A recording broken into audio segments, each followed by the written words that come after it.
Alright, I figured I might as well do a quick video. Hopefully I don't start rambling off too much and bore you guys all to death. But as you can see, I got the Bumblebee helmet torn down, hopefully for the very last time. I'm actually in the midst of doing some of the rewiring work and adding a few extra mods like a few extra speakers, LED lights, and even a voice changer. But I'll go into more detail about that in a moment. But this isn't going to be a how-to video. This is more going to be a helpful tip video for those who are actually planning on making the leap of actually creating your own helmet. But I want to give a quick shout out to Tiger Paws. He's actually the original creator of this idea. I just basically took it and ran with it.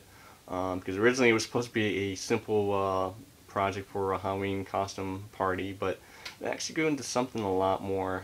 Actually, we're working on it for almost a good year now, off and on though. But anytime I have time, I usually played with her. So, but anyways, getting to the point is, like I said, this is going to be a helpful tip video. So first things first that you're going to need is one of these guys. You can pick one of these up eBay for like $5, but make sure to definitely get one with the ears. This one didn't come with ears. I got it for like $5, but it is what it is. Not really a big issue. But anyways, next thing you're gonna definitely want is a whole list of tools and stuff. Also on top of that, a used motorcycle helmet. But this is everything I used for my pet project. Granted, it all depends on how complex you actually want to get into this, but you may need a lot of this, you may not. But I'm going to go ahead and list off things from right to left of things that you're going to need. But first thing is one of these. You definitely need this for tearing down the helmet. It gets in there very easily. You get a whole set of these, I believe, for like $5. Next thing that actually became one of my best friends during this pet project was actually my rotary tool. You can pick one of these up for like $25 at Walmart. Get a whole set of these for like $10, and granted, you got everything that you need with no trouble. So with this, you need something to cut on. So I just used one of my old books. But one thing, pick up yourself a pair of safety glasses. $2. You know, it saves you a trip to the ER.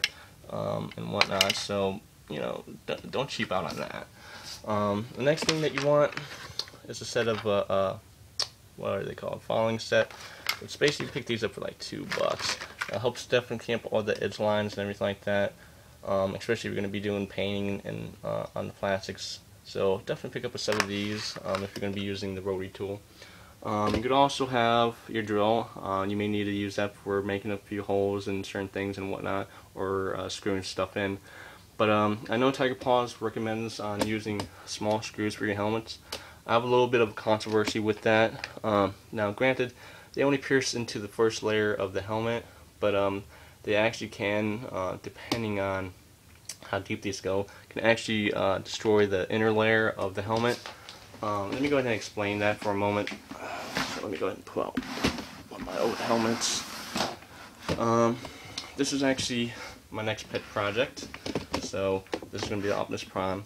But let me go ahead and just basically just tell you what's going on here. The helmet is basically built for two functions. One is definitely protect your head in every form which and way.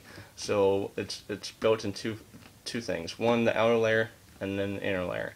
Both are used for absorbing the helmet and spreading the impact across your helmet rather than having it in one spot. The top layer, basically, the reason why it is just a clean surface, straight surface, is for the fact that when you go down, it allows it where the helmet scrapes across the road and whatnot without no construction. So if you're planning on building this helmet, do remember it is basically a ride at your own risk kind of helmet, because once you put something on here, it is no longer DD approved, no matter how much you actually try to do any adjustments. But I try to do things where it's safer, where whatnot. So to actually describe or tell you what I'm doing, basically I look for helmets that actually I could use for the projects. For example, so I don't have to screw into any sections. So for this helmet, this is Optimus Prime, I actually was looking for something that I can actually use to pop off and actually screw into that rather than putting a screw into the helmet itself. Like for example here, let's see here, go ahead and do this little number. So as you can see, I have the Optimus Prime, but basically, if you pop this open, there's not a screw in there. Granted, I have it into the plastic piece, but it is not screwed into the helmet at all, because you could easily do this little number and presto, there's no holes. There was no hole construction of its holdings as well. So that's basically what I plan on doing for almost all my helmets. Same thing with the Bumblebee helmets. Basically, I use the top layer pieces that go on the top to actually connect the stuff to the helmet. Now, some of you might be asking me, well, how did you connect the bottom? Well, like I said, there's two layers of the construction of the helmet, so I made sure not to actually go into the shield or into the second layer. So originally, I actually was using different hardware. This is the hardware I was actually originally using until I actually finally came across these little guys. These things are come in different lengths. They're also called binder pins. As you can probably see here, you can see them up in the front where it's actually in the connected to the face shield. Now, granted, I do have those all the way through, but they're small enough where they don't really actually do anything construct anywhere into the face or whatnot. So that's my recommendation. They're pretty cheap too. They're only like only like 25 cents or whatnot. So that's my recommendation. Another thing is, when I was constructing the helmet, was I wear glasses, so I needed a way of actually opening up the face shield. So this was basically my idea. I had to come up with multiple different ways of doing it, but I was definitely dead set on using a hinging system, and this is what I used. A pair of these, and basically I used this to clamp on. As well as I had to order from China some magnets, because originally that's what I was actually trying to have everything hold on to, was going to use a whole magnet system. I know some people actually use glues to actually put the stuff on, but magnets is basically the way of the world in my opinion, because they're very useful of doing a number of things. I don't know why we don't use them enough, but basically these guys here are called rare magnets, or I don't know the exact scientific term for them, but basically they're very rare magnets. Now, every magnet has its own different type of magnetism of how powerful they are. The higher the number is, the more magnetism they are. So basically, to give you an example, what I mean is, a normal magnet, when you put it together, it comes off 1, 2, 3. But these guys, they have to have plastic pieces just to be able to help spread them. But because these guys, I would never ever be able to get these off unless I really have to tug at them. But let me go ahead and show you. I mean, they're not like easy to get off, So basically, you definitely want to pick up a set of those, especially when you're doing the hinging system, because what it does is, with the whole system is, when it's attached there, and depending on the length, or you got to kind of figure it out mathematically a little bit, but as you can see, I got the magnet here as well as the hinging system. So it basically allows the helmet to open and close like this. Basically, when you open up the shield, it slides back. So it's one of those trials and errors. You got to play with it to actually make sure to get it right. But but I do believe I'm the first person to actually figure it out. So not to pat myself in the back, but yeah, it took some time. But yeah. Another thing you want to do, moving on to let's see, glues. Now, when it comes to the ears, like I mentioned, you want to make sure that they stay on there. So you want to use some super glue. So definitely you just put it down at the very tip of the connector and stuff, and they shouldn't be flying off any. Shouldn't fly off, but because I'm pretty sure Tiger Paws tested it way over 40 miles an hour and whatnot. But I also recommend when you put things together and everything like that, I actually recommend using this stuff. I thought it had a very good adhesive power. Plus, it's very it's crystal clear, so you can't really see it. I also have indoor adhesive, which has a green kind of look here, but I don't recommend that type. I don't know, the adhesive power just really, in my opinion, it's not the same. And plus, it comes out white, but I mean, it does come out, I mean, dry clear, but still, it's not as good as this stuff. Now, this here, this plastic poly, I don't quite really recommend this unless you're doing certain things, because I was actually trying to use this for, like I said, I was trying to use a magnet system, but those magnets kept on ripping right through this, so this wasn't really very useful for my project. But you want to have a set of these, especially when you're using glues and stuff. You know, pick these up for like $1 each at Home Depot. So let's move on to batteries. Now, one thing, when it comes to the helmet, this is the whole battery casing here. Now, I know some people use this as part of the helmet, but I don't quite recommend using that, because that could actually do some damage on the top of the helmet. So I actually recommend picking up one of these. These are like $3 at Walmart, and it fits very easily right into one of the ears, and whatnot. So I had no issue with this.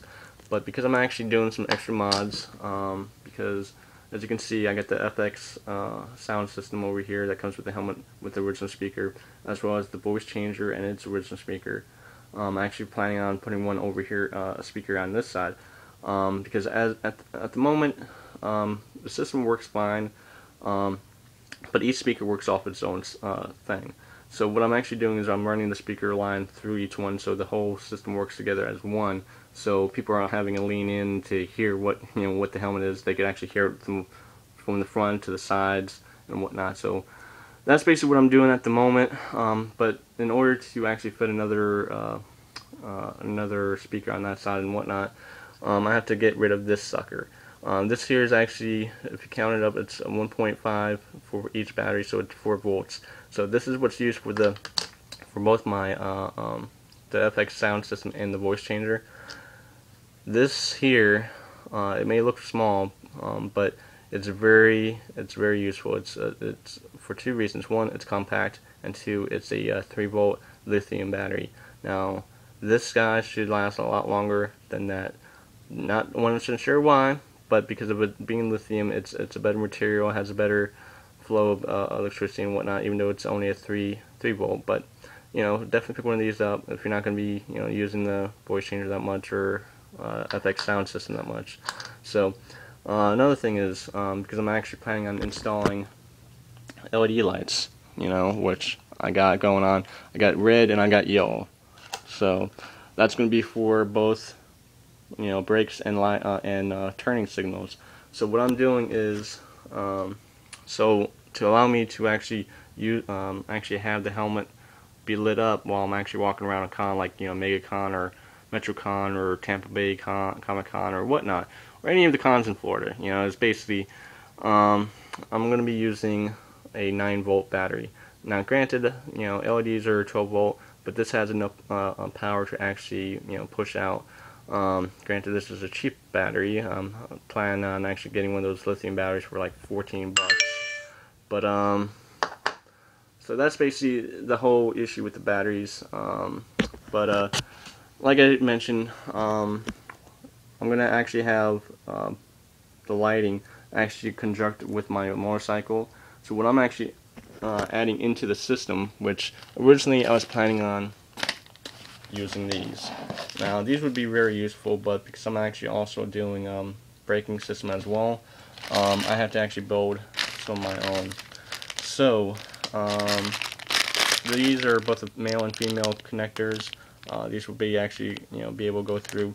And what I'm going to do is actually when I'm riding, the wiring work is going to basically be from both sides, and it's going to come to the connector and then actually run through my jacket and then all the way down to the seat, and then connect to the wiring harness to that, and the bike will work in conjunction with the helmet. So when I hit the brakes, the helmet will turn red. When I hit left and right, the blinkers will be on. So that's basically what my game plan is. It's a lot more work than I had expected, but while doing it, you got to make sure to actually make a list of everything that you actually plan on doing. So this is basically my list of how I did mine. So the things that you're going to need for that, let's just say, first thing you're going to want is a soldering tool. Going to be very useful, especially if you're going to be doing work with the circuit boards and whatnot. You also want to have some soldering. So altogether that should be like $12 for the entire set. You also want to have some cutting tools, some ties. Now granted, you don't really want to need everything here, but me personally, I'm always over prepared. But one thing that you definitely want to have is some liquid tape. Very, very useful. You can also plan on doing this depending on how you want to color code things, but I used electrical color tape, which comes in a pack of 5. So basically each one's like $1 each, but also had blue, but basically you get all the colors for everything that you need, as well as hookup wire. I definitely recommend picking up some hookup wire instead of getting your normal 22 or 18 gauge wire. Reason for that is because this wire is definitely built just for doing electronics. It's a lot easier. Granted, you'd be kind of surprised it's a lot tougher in a sense, but this it comes in 2 different types. It comes in strand wire and soldering wire. Soldering wire is basically used for chip boards and stuff like that. It makes things the current go through more easier. Strand wire is basically just like any normal wire, but both wires function basically the same. It's just really not that much of an issue. So that's the stuff that you're going to need for it if you're doing any wiring work. What other things? Let's see. Next thing, paints. Okay. Now I know there's a big myth out there saying if you paint anything on a helmet, you basically turn to DOT. No, it's no longer DOT approved. That is a completely blown out myth. The reason why that goes around is the fact that anytime you use any paints on a helmet, you got to be a little careful though, just a little bit, because the fusion paints I prefer using just for the fact that they're specifically used for doing plastics, because that's basically what a helmet's made out of. Especially the top layers, it's made out of plastic. But so it bonds really good to it. So, but one thing I would definitely recommend is definitely check your paints, because anything that you use, it could actually change the molecular level of the plastic and actually make it brittle. That's just for the fact of it sitting out in the sun for long periods of time. But if you don't plan on doing that, it shouldn't be a big issue. The second thing is, if you do take it to a auto shop or have some guy airbrush your helmet or whatnot, just make sure he doesn't toss it into an oven. Granted, I know it makes makes it a better look with the clear coat and whatnot. But the problem is that what it does is it actually when you stick it in, it may make the paint look a lot better and whatnot. But what it does is it heats up the plastic and melts the inner like a layer of the inside of the cushion, and that takes away some of the shock absorbent. And that's the main reason why that's the myth behind most of the painting and whatnot. So definitely check out on those 2 things. But for me, when I use these, you definitely want to use a good coat of each paint and do it a few times when you're doing it out in the sun, and just let it dry. But after you're done, you can actually stick the plastics into the oven for a few seconds with the clear coat, and it gives it a real good curing look. To give you an example of what I mean is basically, if you could really see the shine, you can see the lighting right off the plastic. I mean, that's how well the curing process does. So the way to get it looking like this is basically what you do is you heat the oven up to 200 degrees, and in the midst of doing that, you spray the helmet with a number of layers, like for example of the yellow, over and over and over a couple of times, and just let it dry. Give each layer time to dry, and then when you go to use the clear coat or crystal clear, basically what you do is you spray it once or twice, and then you stick it in the oven for like 20-30 seconds. Pop it out.